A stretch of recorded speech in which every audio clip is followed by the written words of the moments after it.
Muito bem, então estamos vendo formas de governo.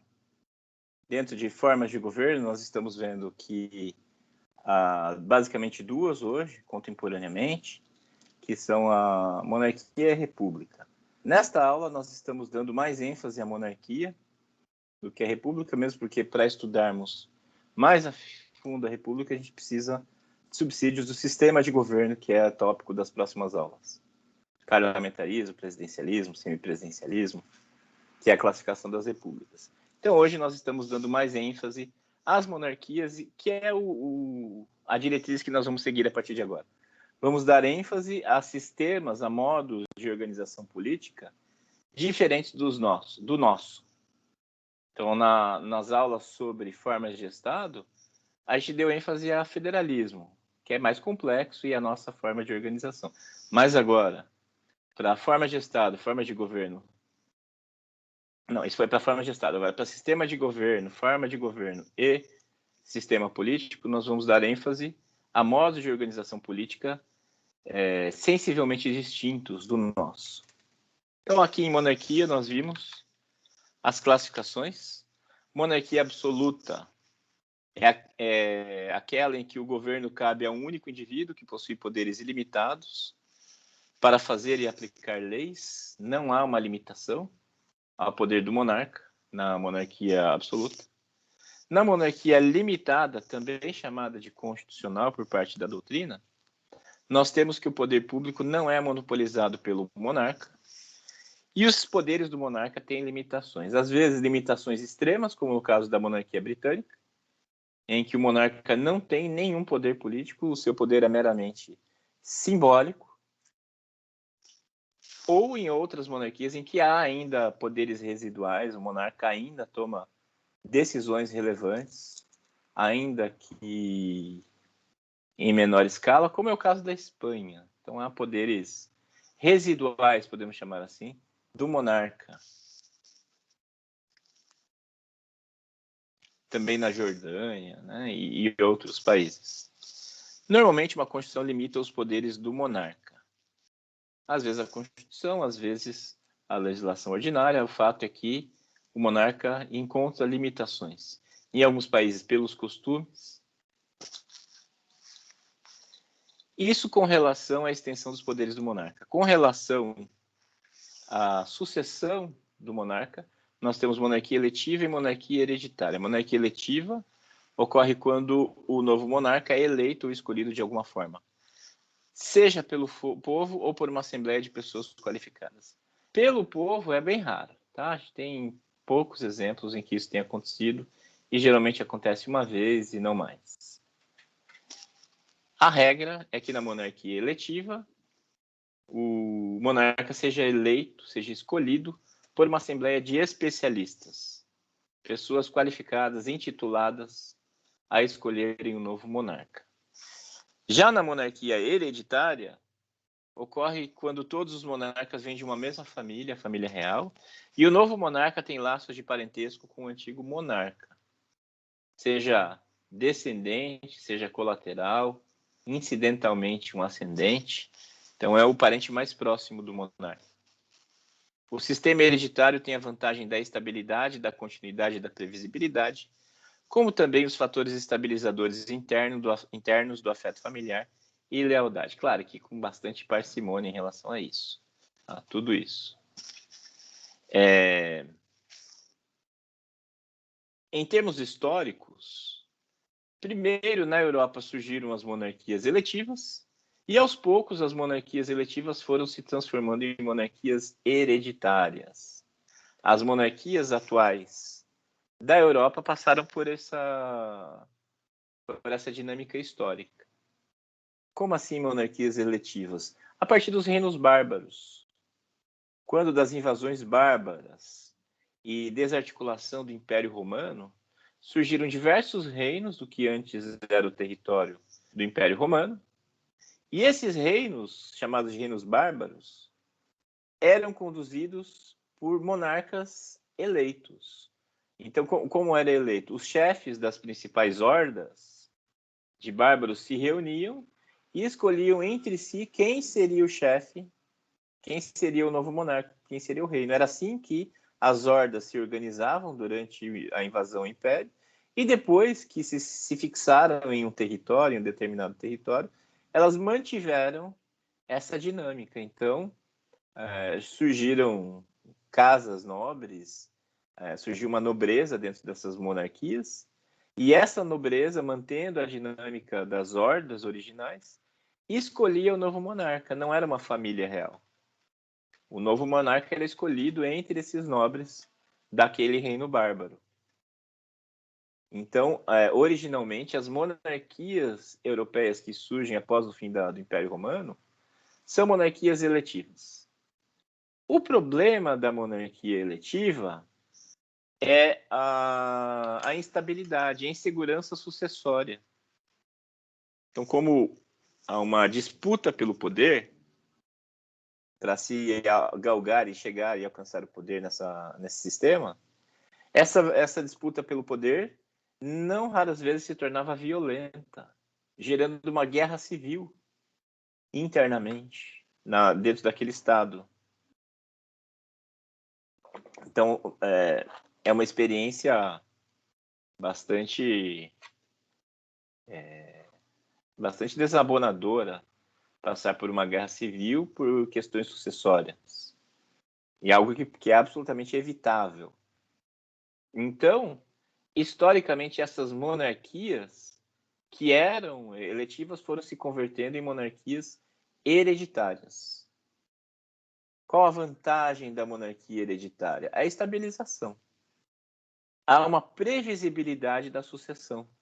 A partir do momento que a monarquia é hereditária, há uma cadeia sucessória em que já se sabe quem serão os herdeiros presuntivos do monarca. Então, alguns países fazem um elenco, né, de listas.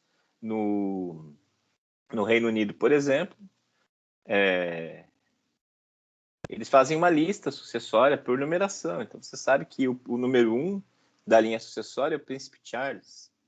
O número 2 é o filho mais velho dele, o príncipe William. O número 3 é o filho do príncipe William, filho homem.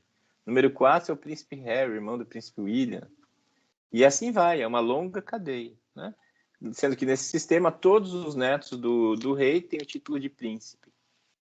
Só que o Charles quer mudar essa regra e isso está gerando um conflito familiar, porque daí os filhos do Harry não vão mais ser príncipes, né?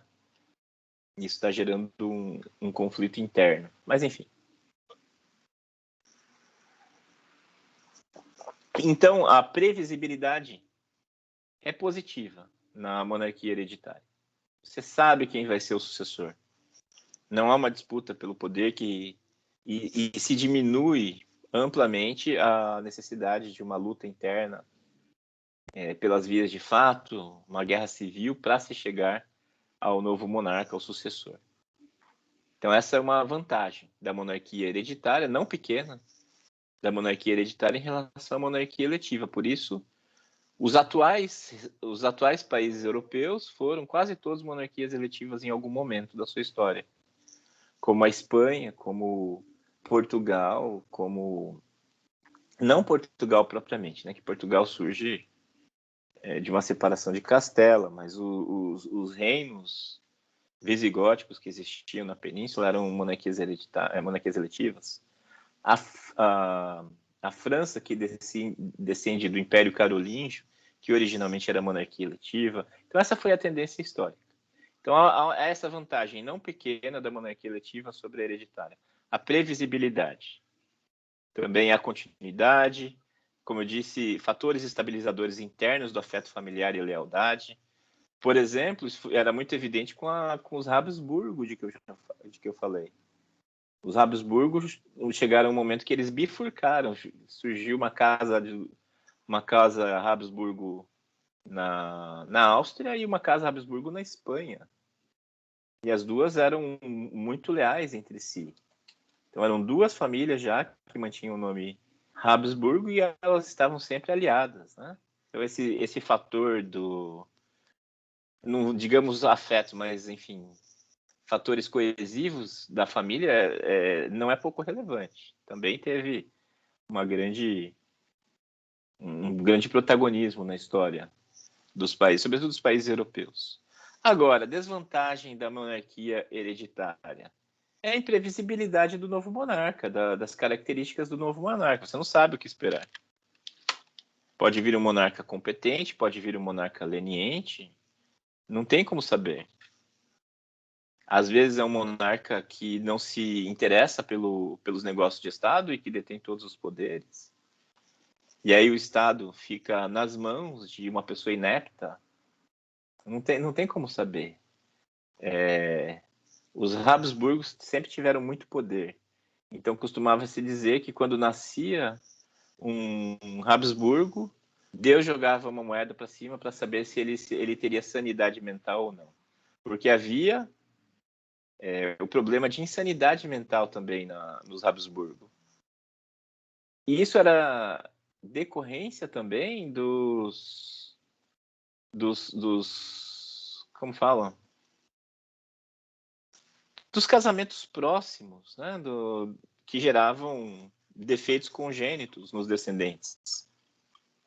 Então, essa é uma questão de genética. Então, quando você tem uma geração que descende com os mesmos genes, a tendência de aparecer problemas congênitos, atávicos, é maior, né? Porque existem muitos problemas que são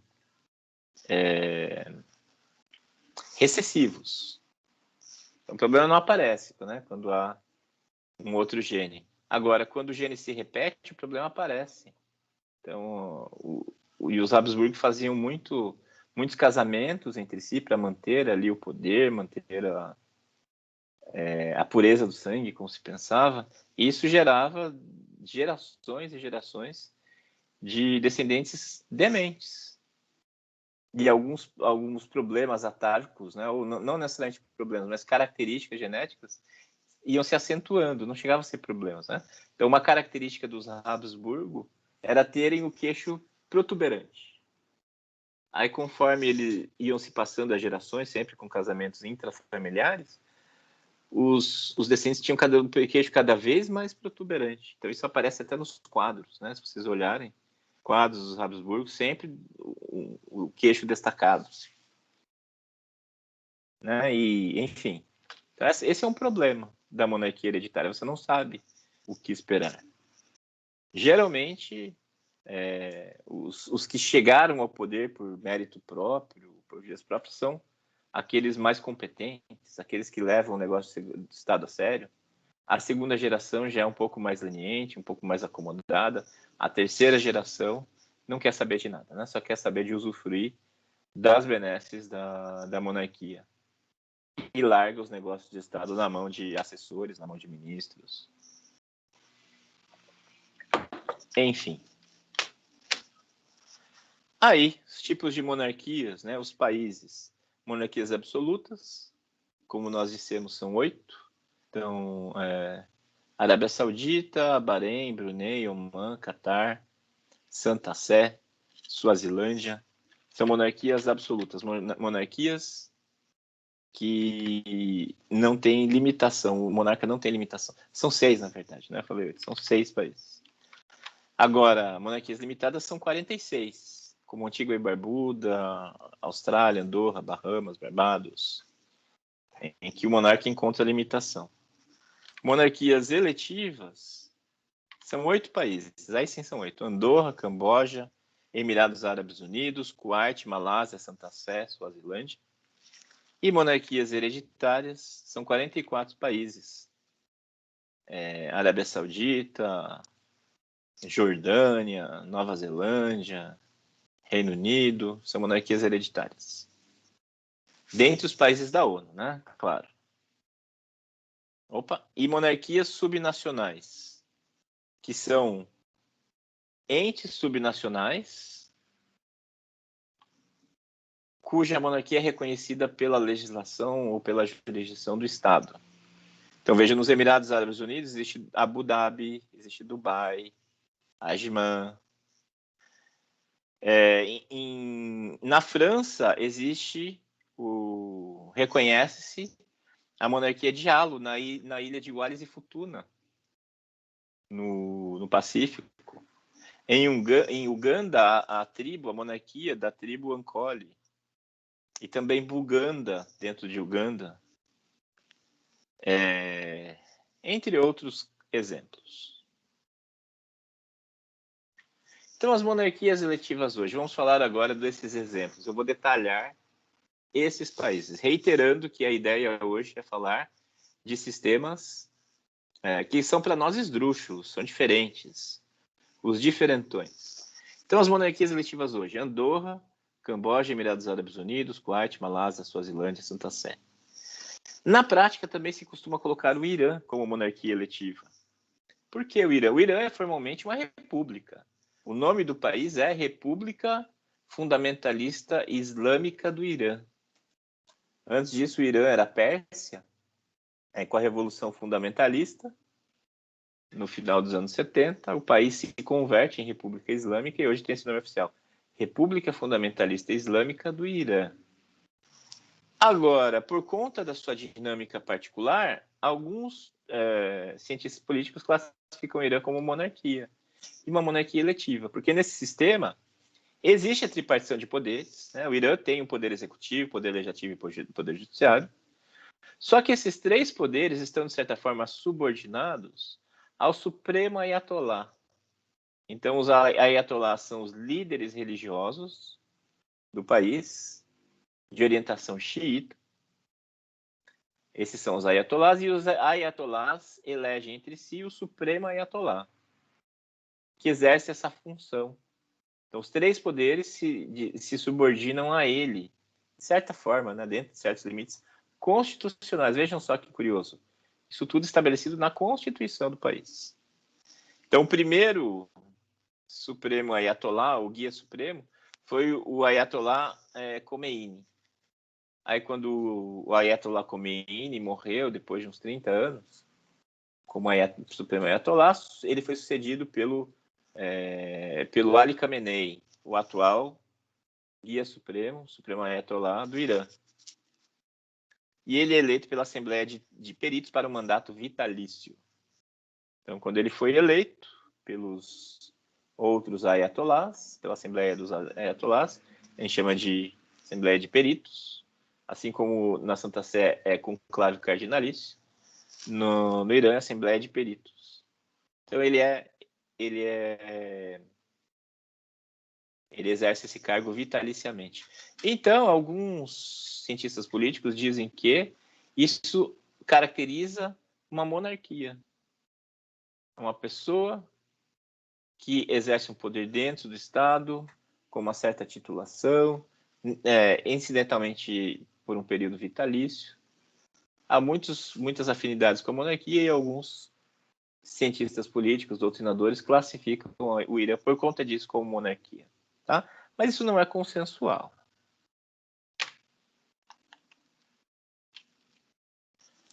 A Santa Sé, ou Vaticano. O estado da cidade do Vaticano é uma cidade-estado encravada em Roma e o menor estado europeu independente do mundo, com uma área de 0,44 km². É muito pequeno. É uma monarquia absoluta eletiva teocrática, cujo chefe de estado é o Papa. Os elementos constitutivos desse estado são todos peculiares. O território, o povo, a soberania, a finalidade são todos peculiares. Então, o Papa é o chefe de estado, é o título que se dá a esse monarca. Lembrando que ele também acumula a função de chefe da igreja, líder espiritual da Igreja Católica. Alguns cientistas políticos não atribuem o status de Estado à Santa Sé, porque é muito peculiar. Então, tratam como caso especial. Isso a gente vai ver melhor em direito internacional público. Então, a Santa Sé, por alguns, é considerado um caso especial. Já outros dizem que não, é um Estado, né? Tem soberania e Estado. É uma monarquia absoluta, eletiva, teocrática. Define bem. E os elementos constitutivos peculiares? Território muito pequeno, diminuto, pequeno demais. Vocês podem ver aí na imagem. Essa imagem é um print que eu dei do Google Earth. E eu que recortei em amarelinho aí os limites. Vocês veem várias coisas aqui. A Praça de São Pedro, a Basílica de São Pedro, de onde o Papa acena de uma das janelinhas no domingo, onde ele dá a bênção, né, dominical. Aqui é o Museu do Vaticano. Bem aqui é a Capela Sistina, onde estão os afrescos de Michelangelo. Aí os Jardins da Santa Sé, o Palácio do Papa, onde ele mora. Tem uma ferrovia aí dentro, se não me engano, ela sai daqui, ela faz esse trajeto, assim, imagina. Tem uma linha de trem dentro do Vaticano. Entre outras coisas, né? Tem museu, enfim. Boa parte é amuralhada. Então, há uma muralha que percorre aqui. Boa parte. Outras, aqui, como aqui, não tem muralha, então dá para entrar de Roma aqui facilmente. Como aqui na Piazza San Pietro, a Praça de São Pedro. Então, você vem andando por Roma, assim, aí você pode entrar livremente e tal. Para você ter acesso à Basílica, você paga um ingresso, você pode subir até ali na cúpula. Eu já visitei uma vez, é bem bonito. E quem faz a segurança é a Guarda Suíça. Então, desde o século XIX, eu acho que até antes, né? Mas, não, é desde o século XIX, é isso aí. Desde o século XIX, é a Guarda Suíça que faz a segurança do Papa. Quem fazia a segurança do Papa eram tropas francesas. Aí o Napoleão precisou retirar, que protegiam os estados papais e que impediram que os estados papais fossem anexados à Itália, que havia se unificado de 1863. Só os estados papais tinham ficado de fora, porque contavam com a proteção da França, do Napoleão III. Mas daí, na Guerra Franco-Prussiana, o Napoleão III precisou retirar as tropas, que foram guarnecer as forças da França na guerra, e aí a Itália aproveitou e anexou os estados papais. O Papa ficou indefeso. E a Santa Sé não, os estados papais desapareceram. O Papa deixou de ser um monarca o Papa era monarca desde a Idade Média. Então o Papa governava diretamente certos territórios ao redor de Roma, que eram chamados de estados papais. E aí, com a anexação à Itália, o Papa perdeu o status de chefe de Estado. E os estados papais desapareceram. O Vaticano passou a fazer parte da Itália. E Roma passou a ser a capital da Itália. Então, os italianos sempre quiseram que Roma fosse sua capital. Só que Roma estava sob controle do Papa, sob proteção da França. Então, é daí que data a Guarda Suíça. Então, a partir daí, a Suíça, que é um país majoritariamente católico, passa a dar apoio ao Papa. Então, a elite das Forças Armadas da Suíça é mandada para o Papa. Então, a Guarda Suíça que faz a segurança do Vaticano até hoje. Mas, enfim, voltando à história, então o Vaticano, né, o Papa perdeu a sua soberania, a Itália, a Roma foi anexada à Itália, e o Papa, a partir de então, se declarando prisioneiro de Roma, se fechou no Vaticano e não saiu mais até a sua morte. E os papas subsequentemente eleitos, fizeram a mesma coisa. Eleitos se fechavam no Vaticano e ficavam ali até a sua morte, se dizendo prisioneiros da Itália, né? Se posicionando contra a unificação italiana que levou à anexação de Roma. Até que o Papa Pio XI, em 1929, negocia um acordo com o então chefe de Estado da Itália, que vinha a ser o Benito Mussolini, o reconhecimento recíproco de soberania. Quer dizer, o Papa reconhecia a Itália, que o Papa até então não reconhecia, dizia que a Itália era um Estado... não era um Estado reconhecido. E o Mussolini, né, fazia com que a Itália reconhecesse a soberania do Papa dentro das muralhas do Vaticano. Esse acordo recebeu o nome de Tratado de Latrão. Então, foi um tratado internacional assinado pelo Papa Pio XI e pelo Benito Mussolini, a partir do qual a Itália passou a reconhecer a soberania da Santa Sé. É um pequeno bairro, né, dentro de Roma, que é um país. Esse espaço que está aí, que é muito pequeno, gente, é muito pequeno mesmo. Ok. Então, a soberania da Santa Sé é peculiar? É, porque depende do reconhecimento da Itália. Se porventura a Itália deixar de reconhecer a soberania, a Santa Sé deixa de ser um Estado. Tem um território também peculiar, um território muito diminuto, que não fornece água, não fornece alimentos, muito pequeno. Então, também peculiar. E um povo igualmente peculiar, porque ninguém nasce com a nacionalidade da Santa Sé. É o único país do mundo cuja nacionalidade não se adquire de maneira originária. Ninguém nasce com a nacionalidade da Santa Sé. Nem por ter nascido de lá ou por ter nascido de alguém que tenha nacionalidade de lá. O sistema se chama jus solis e jus sanguinis. Quando a pessoa nasce no lugar e recebe a nacionalidade dali, é sistema jus solis. A Santa Sé não atribui. Se nascer uma criança na Santa Sé, como já ocorreu de nascer, né? Tem lá uma grávida visitando, entra em trabalho de parto e incidentalmente tem um filho, a criança nasceu na Santa Sé, mas não tem a nacionalidade da Santa Sé. Porque a Santa Sé não adota a atribuição de nacionalidade jus solis, ou seja, para quem nasceu no seu território. E também não atribui a aquisição de nacionalidade jus sanguinis, ou seja, para os descendentes. Mesmo porque, oficialmente, a igreja prega o celibato. Então, oficialmente, não há procriação humana na Santa Sé. Oficialmente. Então, é um povo peculiar. Então, para ser cidadão da Santa Sé, é só por naturalização. Uma forma de aquisição derivada. Ou seja, a pessoa muda de nacionalidade em algum momento da vida. Isso é naturalização. Então, para ser cidadão da Santa Sé, é só por naturalização, que só é permitida aos integrantes do clero, aos integrantes da igreja, que por questões laborais são transferidos para o Vaticano. É isso. É um povo peculiar. E a finalidade também, a gente pode dizer que é peculiar. Que é a finalidade identificada como buscar o bem comum do povo.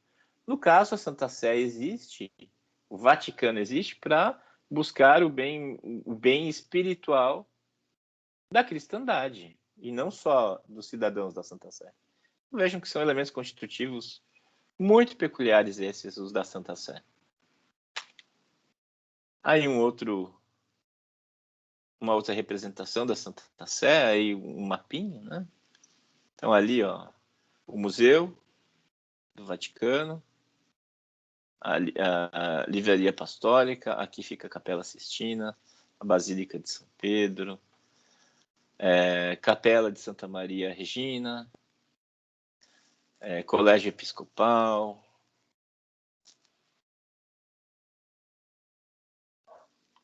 a Imprensa do Vaticano, enfim.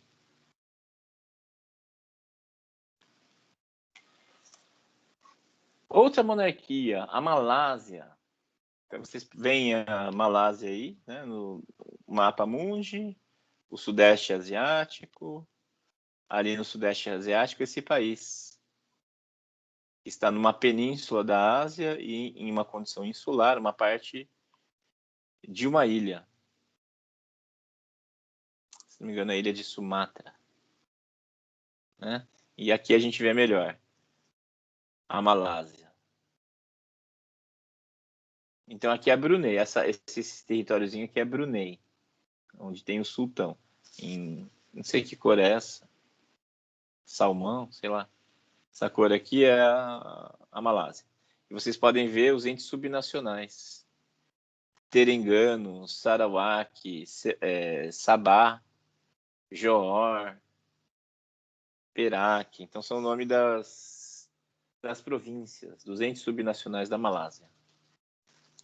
Então a Malásia é uma federação, né? A Malásia adota o federalismo, como a gente já viu.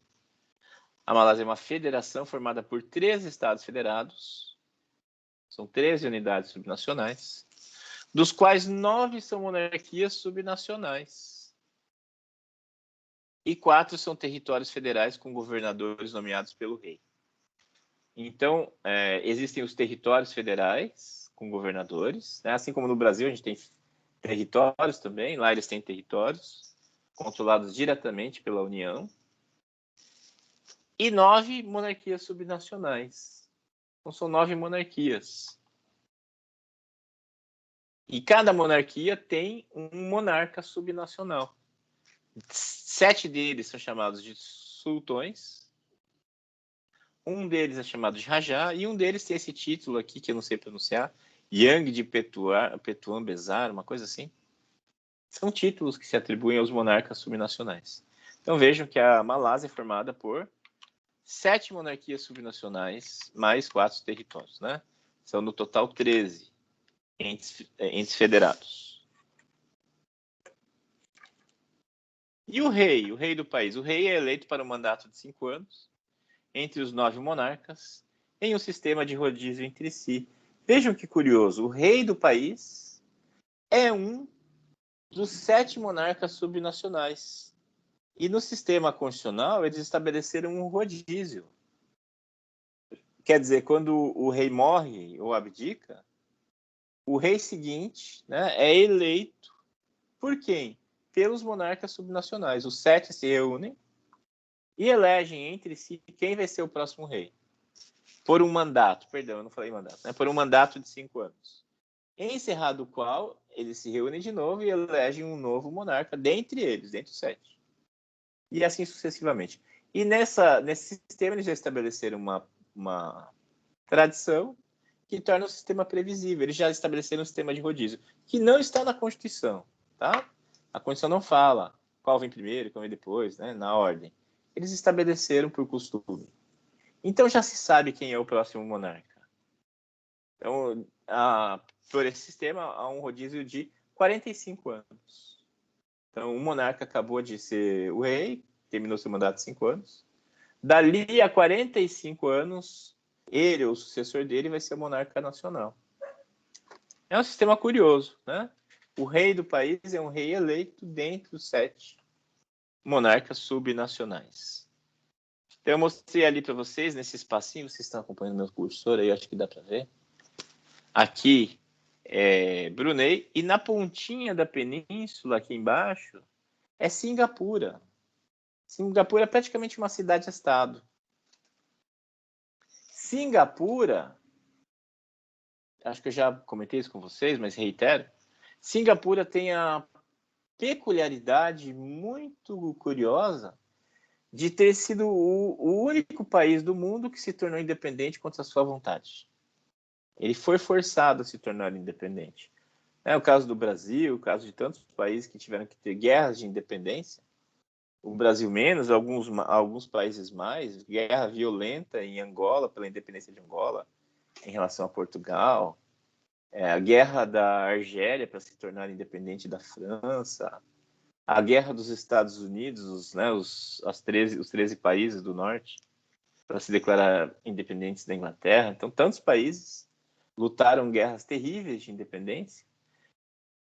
E Singapura na contramão. Singapura, o único país do mundo que se tornou independente contra a sua vontade. Singapura, quando da retirada dos britânicos após a Segunda Guerra Mundial, no período de descolonização, essa região era de controle britânico, né? Então, quando os britânicos se retiraram, esses governantes locais, essas oligarquias locais, nobres, se organizaram para formar esse país chamado Malásia, que surgia como federação. E Singapura fazia parte desse grupo. Singapura era parte da Malásia. Só que os outros reinos não queriam Singapura. Porque Singapura já era uma cidade próspera, com uma população chinesa, de origem chinesa, bastante acentuada, mas bastante eclética, com britânicos, com indianos, né?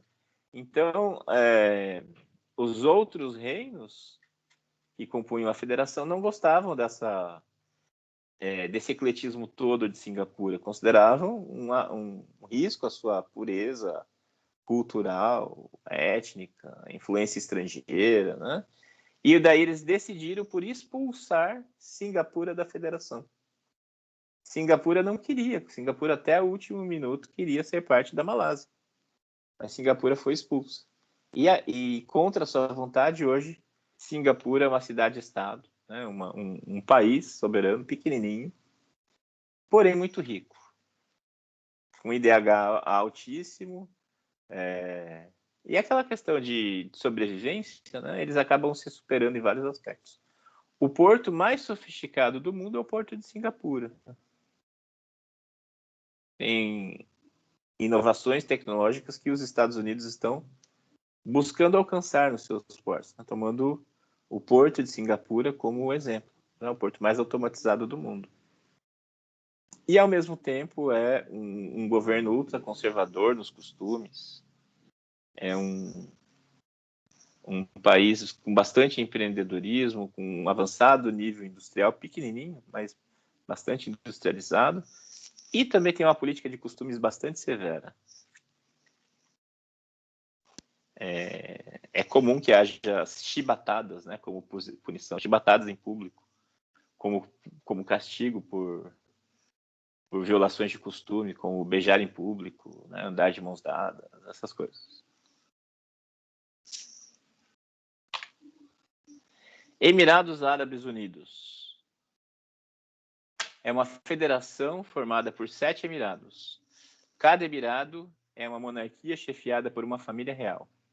O Supremo Conselho Federal, que elege a cada 5 anos o presidente e o vice-presidente, é formado pelos 7 emires, sendo que os emires de Abu Dhabi e de Dubai têm poder de veto. Na prática, o presidente tem sido o emir de Abu Dhabi e o vice o de Dubai. Veja um mapa aí dos Emirados Árabes Unidos, que ele parece um cavalo marinho, né? Quando eu olho isso, me lembro de um cavalo marinho. E a maior parte dele é Abu Dhabi. A parte em amarelo aí é Abu Dhabi. Em marrom, a segunda maior, mas ainda assim muito menor que Abu Dhabi, é Dubai. Eu esqueci de pôr imagens de Dubai, então eu vou pôr agora, enquanto eu ministro a aula. Cadê?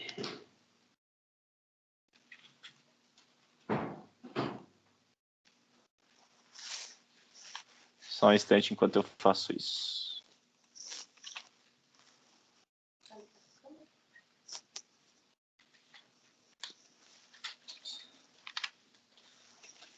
Só um minuto, gente.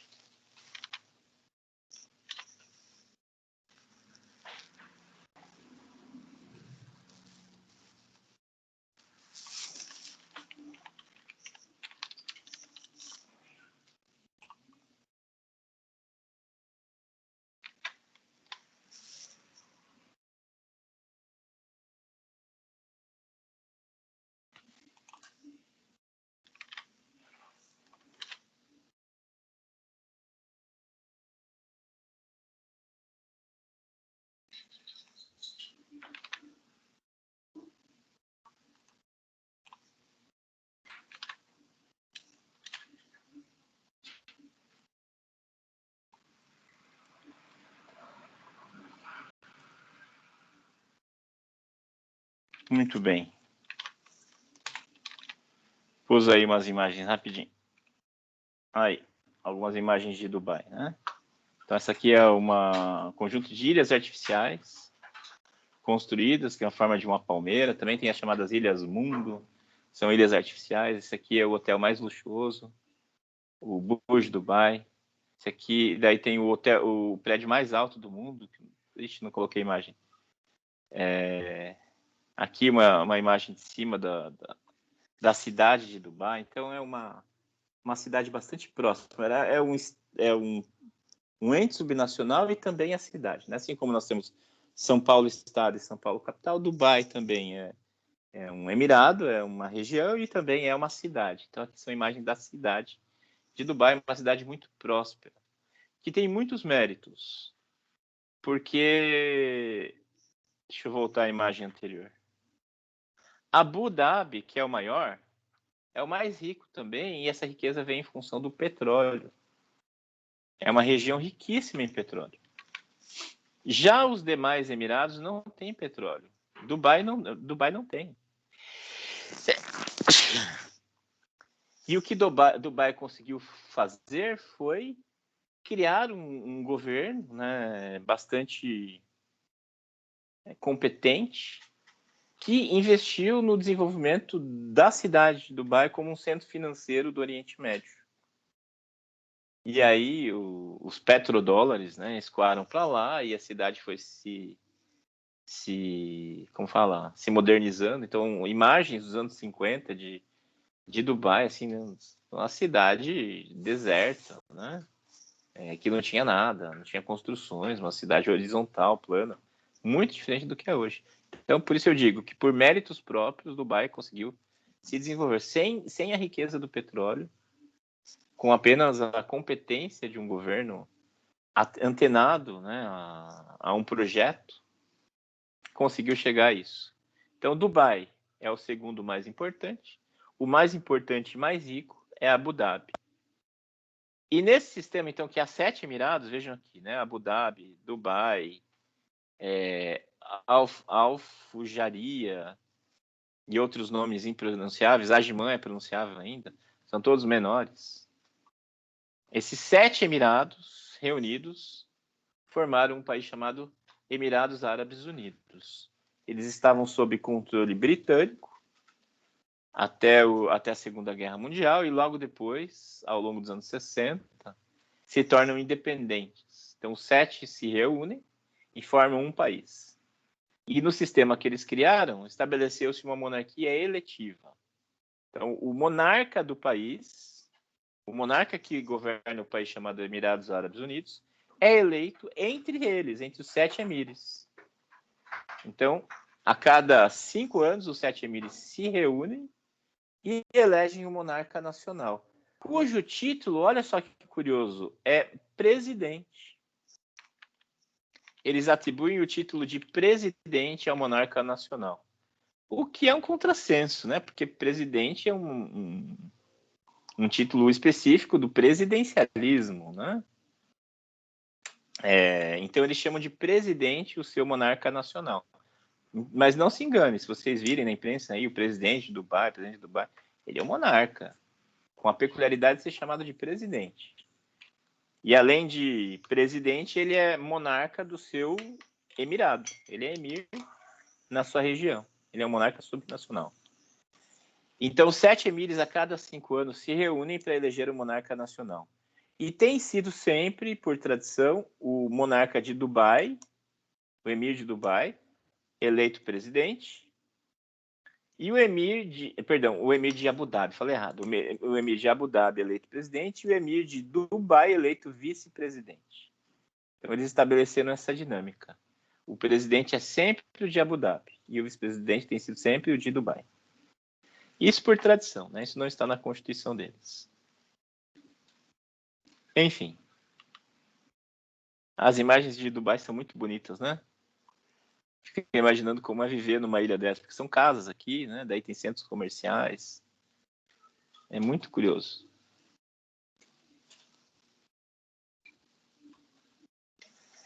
Mônaco. Vocês podem ver no mapa. Mônaco ali no detalhe, no continente europeu. Então, Mônaco fica bem ao sul da França, que é assim, ó, dá para ver no detalhe. Próximo da fronteira com a Itália, mas não chega a ter fronteira com a Itália. Mônaco está circundada pela França. Então aí vocês veem uma imagem de Mônaco-Ville, que é a capital de Mônaco. É um microestado. Mônaco tem apenas 2 cidades, Mônaco-Ville e... como é o nome do outro? A outra cidade onde tem o Grande Prêmio. Deixa eu dar um Google aqui.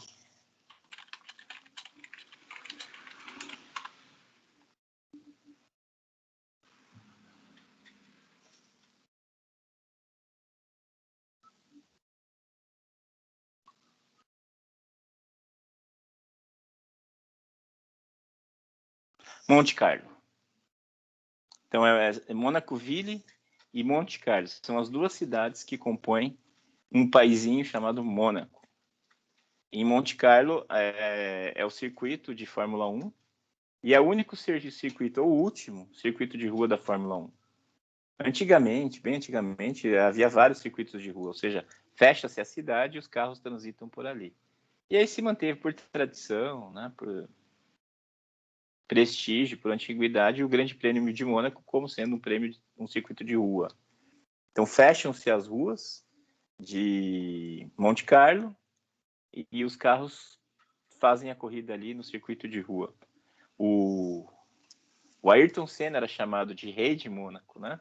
Mônaco é governada por um príncipe, né? E o Rei de Mônaco seria o Ayrton Senna, porque ele sempre ia muito bem no Grande Prêmio de Mônaco. Até 2002, olha que curiosa essa história, até 2002 estava estabelecido em tratado internacional entre Mônaco e França que, se o príncipe da família Grimaldi não deixasse herdeiro, o território monegasco seria incorporado ao francês. No destaque, casamento de Alberto II em 2011. Desde 2014 é pai de gêmeos. Então vejam, Mônaco é um principado, né? A gente já falou disso. Principado.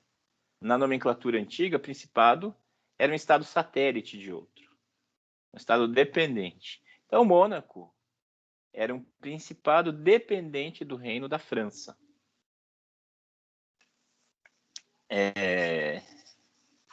E tinha o título de principado justamente para assinalar essa dependência. Havia outros, né? Mas Mônaco é o único que subsistiu à história. E o acordo entre a França e Mônaco estabelecia o reconhecimento da família Grimaldi como família reinante.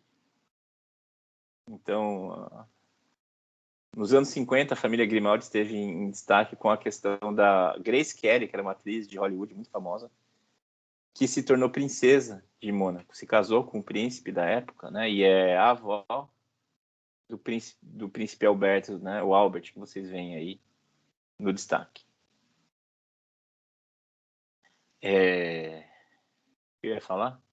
Sim. Então, um acordo estabelecia que se a família Grimaldi desaparecesse, se o príncipe de Mônaco não deixasse herdeiro, Mônaco seria incorporada ao território da França.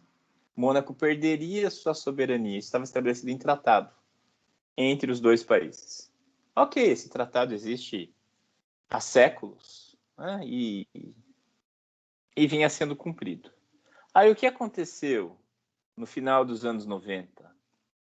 O príncipe herdeiro não estava muito interessado em se casar, não tinha pretensões de se casar, né? O príncipe herdeiro já era quarentão, já era muito bom vivant, não queria saber de compromisso, e era o único filho herdeiro do príncipe de Mônaco.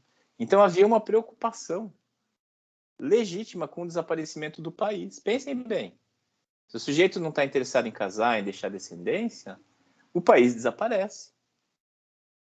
E diziam, né, falava-se muito sobre a sexualidade dele, a orientação sexual e tal. Aquela coisa de que nós, do século XXI, aprendemos a considerar como do âmbito da vida privada e que não nos diz respeito. Em Mônaco era uma questão de Estado. Pensem bem, gente, né? Se ele não deixasse descendente, o país desapareceria. Simples assim.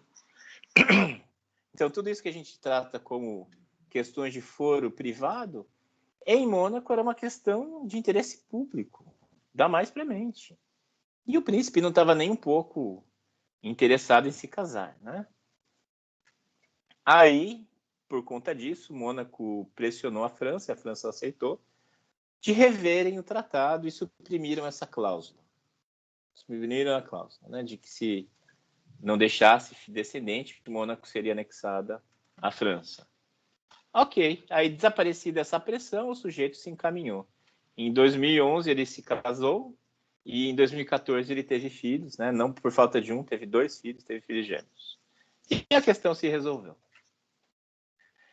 O casamento foi bem na época do casamento do príncipe William, né? Só que não teve o mesmo destaque, né? Do William foi super badalado na imprensa. Dele mal apareceu nas notas de jornal.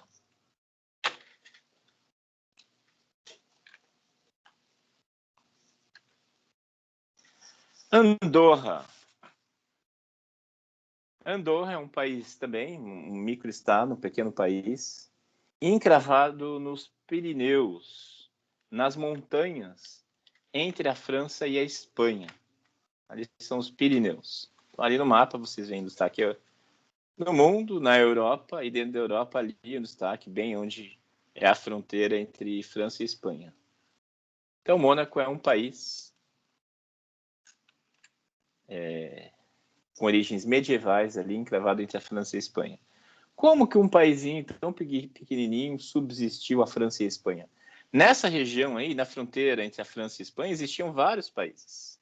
No passado, vários reinos, né? Por exemplo, o Reino de Navarra, o Reino de Aragão, a Coroa de Catalunha e Aragão. E esses países foram sendo anexados aos poucos, né? Sendo devorados pelas bordas até desaparecerem. Sendo anexados pela França e pela Espanha. Por que Andorra, tão pequenininha, continua subsistindo? Porque se ela estabelece, desde a Idade Média, um certo equilíbrio entre os dois lados dos Pirineus, que no caso hoje as duas potências são a França e a Espanha. Então, Andorra existe em função desse equilíbrio. Como que é o equilíbrio? É a existência de dois copríncipes. Existem dois chefes de Estado em Andorra. Um de um lado dos Pirineus, o outro do outro lado dos Pirineus. Isso é medieval, tá? Então, um dos príncipes, porque ali era um feudo. Quem controlava esse feudo? Um dos senhores feudais era o bispo de Urgel. Urgel é uma cidade da Espanha, né, especificamente da Catalunha. E o bispo de Urgel era o senhor feudal desse território que viria a ser Andorra. Ele tinha outros feudos e ele era senhor feudal. E por uma questão de conflito com, se não me engano, um duque do sul da França, que nem era um estado... A França nem existia ainda, na época, estamos falando de Idade Média, mas um nobre que estava do outro lado, para equilibrar, eles resolveram dividir o controle do feudo. Então, o feudo passou a ter dois senhores feudais. Um deles é o bispo de Urgel, o outro era o duque, não me lembro o título dele agora, de Borgonha, não me lembro agora, não tenho certeza. Do outro lado. E essa herdade, essa titulação acabou por questões sucessórias parando na mão do rei da França. Então, mais tarde, bem depois, o rei da França também se tornou senhor feudal desse território que viria a ser Andorra. Então, Andorra passou a ter dois senhores feudais, o bispo e o rei. O rei da França era senhor feudal de lá e o bispo de Urgel era o senhor feudal. Aí o tempo passa, a França se transforma em república, a França não é mais monarquia há muito tempo, estamos na Terceira República Francesa. E o título que cabia ao rei da França é transmitido ao chefe de Estado da França, que é o presidente. O presidente da França herdou o título aí de hoje, príncipe de Andorra, ou copríncipe de Andorra.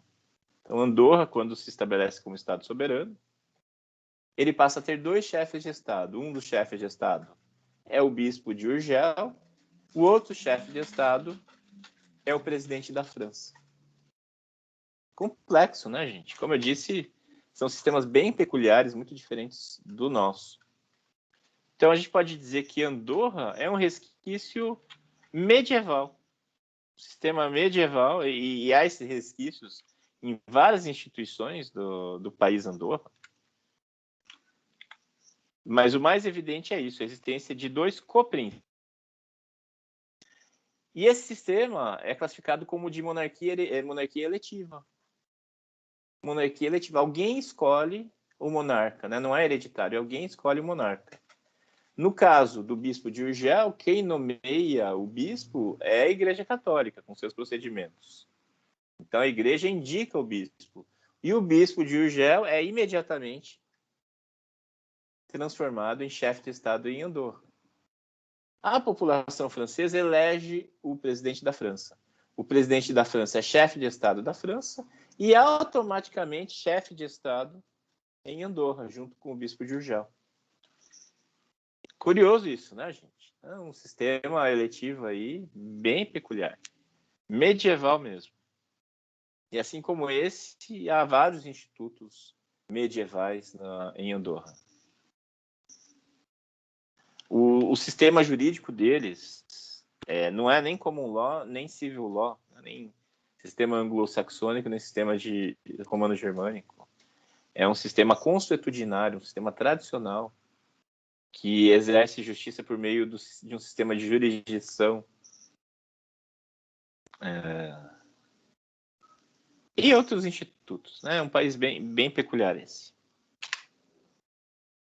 Camboja, Kuwait, Samoa. Camboja é segundo a Constituição do país, o rei é eleito pelo Conselho do Trono, composto por 9 membros. Mesmo o sucessor hereditário deve receber o aval do Conselho. O atual rei foi eleito em 2004, após a inesperada abdicação de seu pai. Kuwait, o novo emir, o príncipe herdeiro, deve ser indicado pela família real, cabendo ao parlamento ratificar ou rejeitar a indicação. Eu achava que era sheik o título, mas ok. Em caso de rejeição, a família real deve indicar 3 novos nomes, devendo o parlamento aprovar um entre eles. Então é um misto.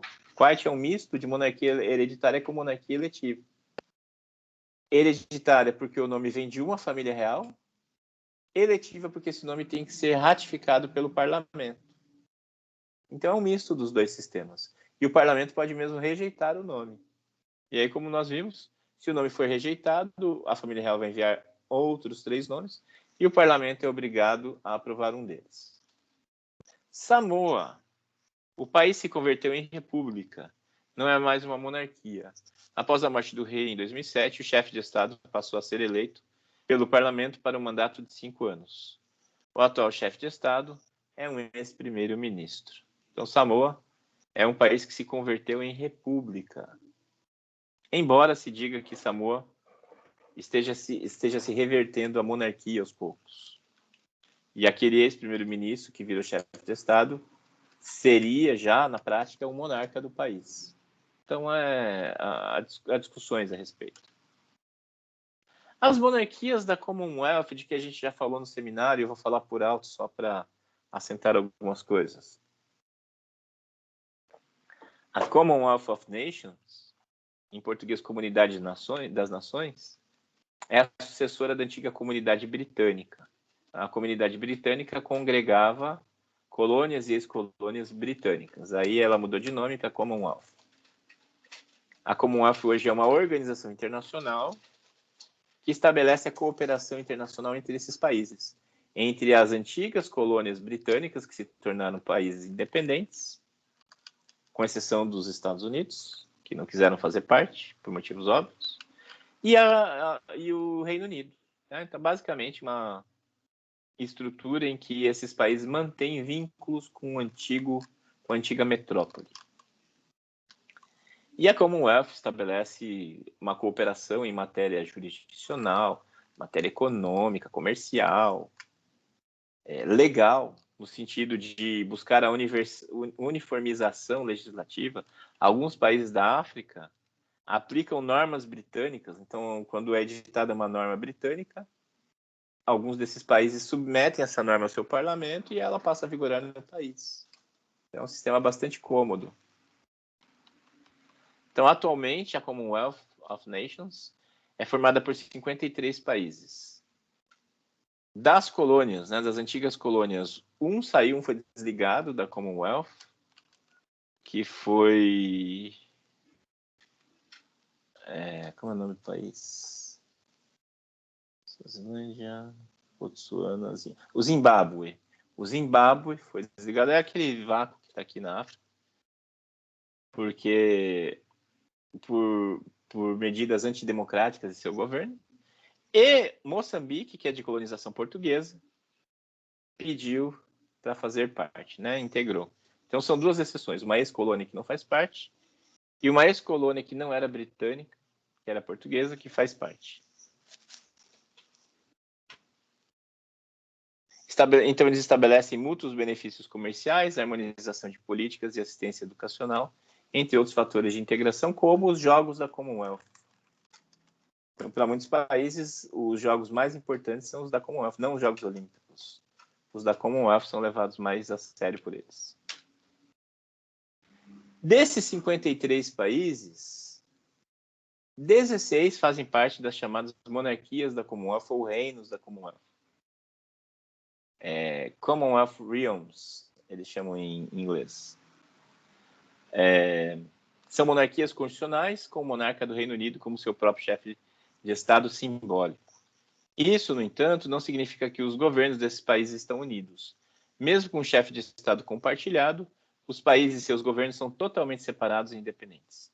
Em cada Estado, à exceção do Reino Unido, o monarca é representado por um governador-geral, indicado pelo primeiro-ministro e nomeado formalmente pela monarca. O atual monarca da Commonwealth é a Rainha Elizabeth II, ou Isabel II em português. Então, não é uma união militar, não é uma união política. Apenas é uma situação em que certos países resolveram manter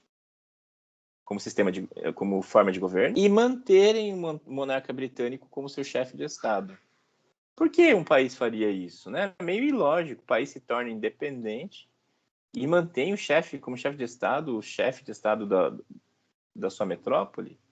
É porque muitas dessas independências se deram de maneira amistosa. Muitas, né? A França, a Índia não é um exemplo, o Paquistão não é um exemplo.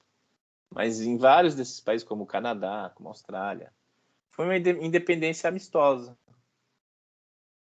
E nesses países prevaleciam colonos brancos. Então, os locais, ou seja, os aborígenes na Austrália, sejam os ameríndios no Canadá, eles não tinham grande projeção política nesses sistemas. Então, eram os colonos brancos de origem britânica mesmo, que passaram a governar as oligarquias ou aristocracias britânicas estabelecidas localmente, que passaram a ser os governantes locais. E esses não tinham grande interesse em perder o vínculo com a antiga metrópole. Foi uma independência amistosa. Então, esses países, muitos deles eram controlados por uma aristocracia branca de origem britânica que preferiu manter os vínculos com a antiga metrópole. Então, eles se tornaram monarquias, né? Os demais viraram todas repúblicas. Todos os demais viraram repúblicas. Agora, os que viraram monarquias independentes mantiveram como chefe de Estado o monarca britânico. 15 países. 15 países fizeram isso. 10 das Américas, 5 da Oceania. Então, países de maioria branca, nem sempre. A Jamaica não era, nunca foi, não é hoje um país de maioria branca, não é. Mas, à época, era controlada por uma aristocracia branca de origem britânica. E esses mantiveram esse vínculo, esses laços com a antiga metrópole. E assim se estabeleceram as monarquias da Commonwealth, que vocês podem observar nesse mapa. Então, 10 países das Américas, 5 países da Oceania. Então, o Reino Unido, o Canadá, Belize, Jamaica, e aí países pequenininhos. Não sei se eu vou lembrar os nomes. Eu tenho aqui na sequência. Antigua e Barbuda, Bahamas, Barbados, Granada,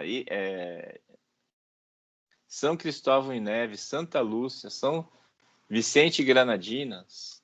Isso aqui nas Américas, no Caribe. Na Oceania, os maiores, Austrália, Nova Zelândia e Papua Nova Guiné, além de Tuvalu, e Ilhas Salomão. Então são 10 nas Américas, 5 na Oceania. A maior parte deles, países insulares que nem aparecem no mapa. O mapa ali, é preciso até ampliar o mapa para poder visualizar minimamente os países do Caribe. Da Oceania, nem isso. Então, são países pequenos em sua maioria. Agora, há países relevantes. A Austrália, o Canadá, são países muito importantes. A Austrália faz parte do G7. Mas, enfim, as monarquias da Commonwealth não implicam aliança política, militar, né, um sistema de cooperação econômica, jurisdicional, legislativa, de harmonização legislativa, entre outros fatores de integração.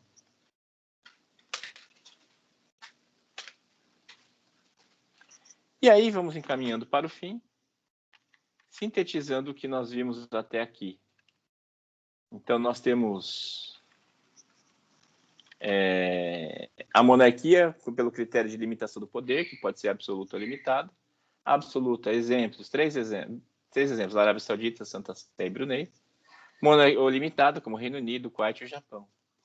Pela forma de sucessão, pode ser hereditária, como Reino Unido, a Espanha e a Tailândia, ou pode ser eletiva, como a Santa Sé, Andorra e Malásia. E pela abrangência do território, a monarquia pode ser nacional ou subnacional. Nacional é quando é o país todo, né? O Reino Unido, a Bélgica, o Canadá, o Brasil, quando era monarquia. Subnacional é quando se reconhece a existência de uma monarquia em uma parcela do território, como acontece nos Emirados Árabes Unidos, que reconhecem Dubai e outros 6 emirados, como na Malásia, que reconhece o Sultanato de Pahang e outras 8 monarquias subnacionais, como acontece na África do Sul, que reconhece a Zululândia como uma monarquia subnacional. Então, o Brasil já foi monarquia durante o Império, era Império do Brasil, e o nome Império, como eu disse, gerava temor nos nossos vizinhos, porque o nome Império tradicionalmente se refere a um país que visa ampliar o poder nacional, em detrimento dos vizinhos, claro, ou em detrimento de outros territórios do mundo, como no caso do colonialismo. Então, o Brasil já foi um império, uma monarquia, até a Constituição de 1891. O Japão é o último império, o último país a adotar o nome império, embora não tenha a simbologia da expansão do poder nacional. Já contei para vocês que as monarquias hereditárias evoluíram das eletivas. E o Dallari, que é o autor que nós seguimos nesta disciplina, afirma em seu livro que há uma tendência ao desaparecimento das monarquias, com o que eu não concordo, né? Há muitas evidências no sentido oposto. Então ele afirma: mas a monarquia, aceitando as limitações constitucionais e fazendo outras concessões, ainda resistiria durante o século XIX em grande número de estados. Mas, desde o início do século XX, primeiro sob a influência das transformações econômicas e depois da Primeira Guerra Mundial, começou a liquidação das monarquias, que a Segunda Guerra Mundial iria acelerar. Atualmente, qualquer pretensão monarquista é vista como um anacronismo e uma originalidade, não havendo um só movimento significativo no sentido de uma restauração monárquica. Isso podia ser verdade lá nos anos 80, nos anos 90, mas de lá para cá a gente tem notado o movimento inverso. Não só parou de decair o número de monarquias, como tem se revertido. Alguns países, como Samoa, a gente falou, tem voltado à monarquia. A Espanha, esqueci de falar da Espanha. A Espanha, depois da Guerra Civil Espanhola com o governo Franco, deixou de ser monarquia. E o Franco, quando morreu, deixou em testamento a vontade de que o príncipe herdeiro do antigo rei, como era o nome dele? Esqueci agora. Juan Carlos. O príncipe Juan Carlos, que estava no exílio, fosse seu herdeiro, né? Então Franco deixou o Juan Carlos como seu herdeiro, e a Constituição de 1978 da Espanha restabeleceu a monarquia no país e colocou no trono de novo a dinastia Bourbon, no caso com o Juan Carlos como monarca, Juan Carlos II. Então a Espanha é um exemplo de país que tinha deixado de ser monarquia e voltou a ser. E há outros, né? Então essa afirmação do Dall'Ari fazia muito sentido lá pelos anos 70, anos 80, mas de lá para cá já mudou, já reverteu o sentido. Muito bem, então isso era o que nós tínhamos a falar sobre monarquia. República, muito mais breve, porque a gente precisa falar de sistema de governo, a gente vai falar semana que vem. O que é a república? A república é a organização política de um Estado com vista a servir a coisa pública, o interesse comum. República, em latim, significava coisa do povo, né? República, re de res, coisa, pública, referente a popolo, coisa do povo. Então, a monarquia surge como uma contraposição, perdão, a república surge como uma contraposição à monarquia em Roma. Era um sistema contraposto. Se na monarquia o rei detinha os poderes, era dono de tudo, na república é o povo que é o dono de tudo. Tudo pertence ao povo e não mais ao monarca. Então, a república é a organização do Estado cuja máxima autoridade é eleita pelos cidadãos ou pelo parlamento para um período determinado. Vejam que é uma definição que se aproxima muito com a de democracia. República e democracia estão ali, né, muito próximas. Uma forma muito singela de entender república é ver que ela é uma forma contraposta à monarquia. Uma república é a forma de governo que se contrapõe à monarquia. Então, monarquia é aquele sistema de governo que tem um rei, que tem um monarca, e república é a forma que se contrapõe a isso, que não tem um monarca. Essa é uma definição possível também, singela, né, direta. O conceito de república é ambíguo, confundindo-se com democracia e com liberalismo, como eu havia dito. Repúblicas pelo mundo. Vejam que a maior parte dos países são repúblicas hoje em dia.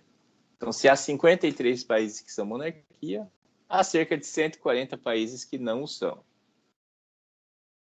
E aí a classificação, conforme o sistema de governo. Então, república presidencialista, república parlamentarista, república semipresidencialista, sistema de partido único, presidência executiva, enfim. É uma classificação que, neste momento, não nos interessa. Só nos interessa ver quais são os países que são repúblicas. Notem que o Irã é república, mas alguns doutrinadores o classificam como monarquia, né? Cerca de 138 países atualmente adotam a república como forma de governo. 139, né? Porque são 43 na monarquia, então seriam 139, tem que rever isso. E o Nepal se converteu em república em maio de 2008. Aí a classificação que a gente...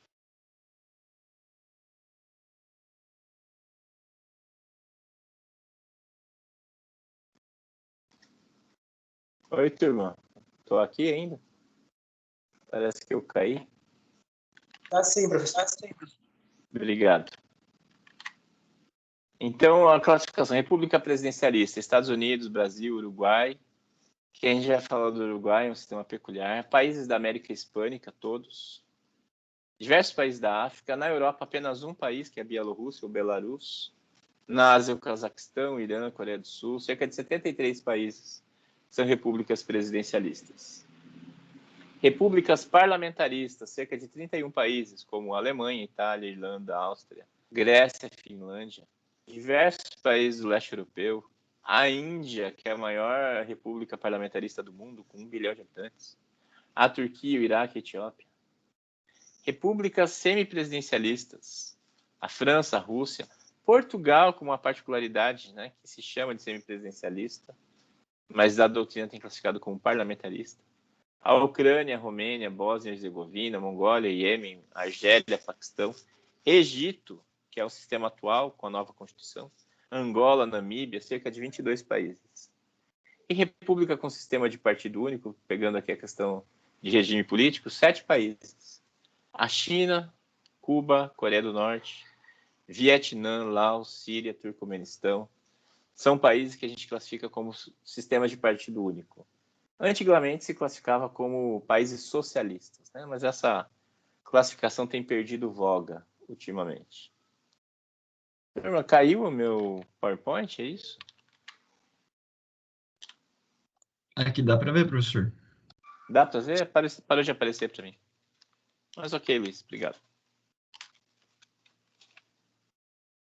E é isso. Então, hoje, monarquias e repúblicas são as formas de governo que a gente estuda e as mais relevantes. E a gente vai tratar na semana que vem dos sistemas de governo. Aí na semana que vem a gente vai estudar detidamente o que é presidencialismo, parlamentarismo, semipresidencialismo, vendo as peculiaridades de cada um. E aí a gente vai voltar a falar um pouquinho de república, né? Já que a gente precisa tratar dos dois temas em um. Alguma dúvida, turma? Não, professor. Ok. Chamada. Abraão. Presente, professor. Ágata. Presente. Alessandra. Presente, prof. Aline. Presente. Ok, Aline. Amanda. Presente. Ana Beatriz. Presente. Ana Carolina. Ana Garcia. Ana Cristina Garcia. Presente. Ana Terra. Presente. Beatriz. Bianca. Presente. Bruna. Presente. Camila. Daniele. Presente. Henrique. Presente. Eric. Presente. Felipe. Presente. Gabriel Delgado. Presente. Gabriel Furlan. Presente. João Alberto. Professor, eu acho que o João desistiu do curso. Ele tinha saído do grupo. Nossa. Que triste. Calil. Presente. Letícia. Luiz. Presente. Marcela. Presente. Ela falou presente, gente? Eu não vi. Sim, Falou. Marcelo. Presente. Eu acho que eu tô com problema no meu fone aqui. Peraí. Fala de novo, Marcelo. Presente, eu estou presente. Marcelo e a Marcela também respondeu presente antes. Ah, tá. Obrigado. Tinha falhado o meu fone de ouvido aqui. Ó, joia. Obrigado. Maria Eduarda. Presente. Ih, gente, resolveu dar falha.